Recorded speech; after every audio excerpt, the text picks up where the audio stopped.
வணக்கம். துறையூர் கள நிலவரம் எப்படி இருக்கிறது? உங்களுடைய கருத்துக்களை சொல்லுங்கள் ஐயா. பேசுங்க ஐயா.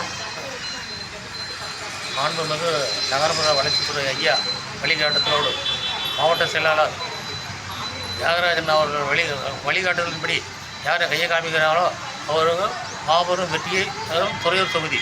M.K. சுபாஷ், மாவட்ட பிரதிநிதி.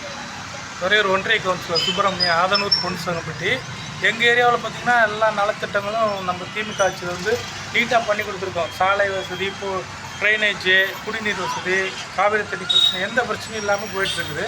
அதனால் வருகின்ற சட்டமன்ற தேர்தல் 2026 அமைச்சர் ஐயா அவர்களும் மாவட்ட செயலாளர் அண்ணன் காடுவெட்டி தியாகராஜன் அவர்கள் வழிகாட்டுதலின்படி யாரை வந்து கேண்டிடேட்டாக அறிவிக்கிறாங்களோ அவங்க மாபெரும் வெற்றியை வந்து எங்கள் தொழிலில் தருவோம், நாங்கள் வேலை பார்ப்போம் அப்படின்னு சொல்லி இந்த தருணத்தில் தெரிவித்து கொடுக்குறோம்.